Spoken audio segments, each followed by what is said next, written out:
Il est 7h20, parlons d'Air France avec Thomas Guénolé. Bonjour Thomas. Bonjour Jean-Jacques. Le Canard enchaîné annonce un nouveau plan, 5000 suppressions d'emplois.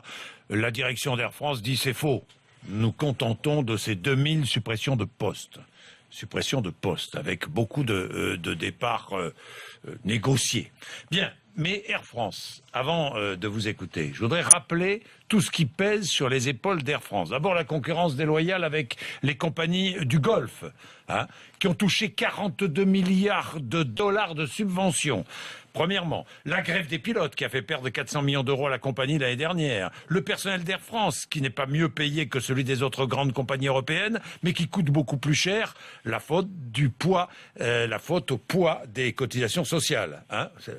Les cotisations sociales qui sont plus lourdes en France qu'ailleurs. La redevance à Roissy, deuxième aéroport le plus cher d'Europe. Et puis la taxe de solidarité sur les billets d'avion. Vous savez, cette aide aux pays du Sud que Air France est la seule compagnie à payer. Bien, Thomas Guénolé, maintenant vous dites, je refuse de condamner les violences des manifestants. Alors là, vous allez faire hurler nos auditeurs. Pourquoi est-ce que vous refusez de condamner ces violences ? Je pose la question aux gens qui nous écoutent, justement. Mettez-vous 2 secondes à leur place. On a un personnel qui est déjà pressuré avec un taux d'occupation des cabines de 90%, ce qui est un record.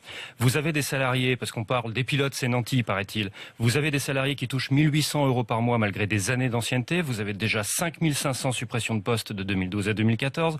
On demande aux pilotes d'augmenter leur productivité du jour au lendemain de 20% sans changer les salaires.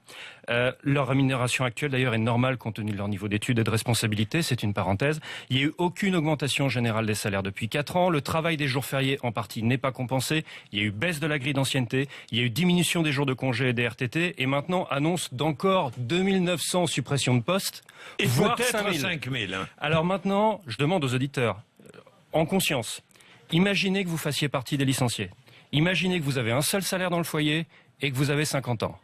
Vous réagissez comment quand ça fait 10 ans que vous vous prenez le bouillon des politiques de plans sociaux à la chaîne et que là on vous annonce, les gars, pour certains va falloir faire plus d'efforts, pour d'autres, désolé, vous êtes virés. Moi, je ne sais pas comment j'aurais réagi à leur place et c'est facile que je les condamne depuis mon emploi qui n'est pas en danger. Donc je refuse de condamner les violences en conscience et je le dis à l'antenne. Bien, Alexandre de Juniac, le PDG. Oui, il touche 600 000 € par an de salaire, plus 45 000 € de bonus par an. Alors qu'Air France coule. Un bonus pour un PDG dont la boîte réussit, là, moi, personnellement, j'ai rien à redire. Mais là, quand la boîte coule, 45 000 par an en bonus, je comprends pas. Et du côté des gouvernements successifs, il y a un problème, c'est qu'ils laissent faire la concurrence déloyale d'autres compagnies. Ce que vous disiez tout à l'heure, Jean-Jacques. Et ensuite, ils s'étonnent qu'Air France s'écroule. Vous avez rappelé les 42 milliards de dollars. Il y a aussi que selon l'indice international CSI, Confédération syndicale internationale, les pays du Golfe sont parmi les pires du monde pour les droits des travailleurs. Donc la concurrence ne se fait pas de manière équitable. Ce qu'on pourrait faire concrètement, et là s'il y a des gens qui nous écoutent qui peuvent contacter le gouvernement, la classe politique, l'OMC autorise ses pays membres à taxer la concurrence déloyale. Donc, créons une taxe sur le dumping social. Plus le droit social du pays du concurrent est faible, plus le concurrent est taxé. Et avec cet argent, on peut baisser les charges de nos entreprises. Eh bien, Mathias Fekl, qui est chargé du commerce extérieur, sera mon invité tout à l'heure et je l'interrogerai là-dessus. Évidemment, vous avez raison, je l'interrogerai aussi sur le fameux traité transatlantique qui nous occupe. Il a menacé de rompre une négociation. On va voir. Et vous dites, quant à Manuel Valls, qui déclare les salariés d'Air France doivent faire des efforts, vous lui répondez, vous avez vérifié. Manuel Valls n'a jamais travaillé de sa vie, il a toujours été apparatchik, donc il balaye d'abord devant sa porte.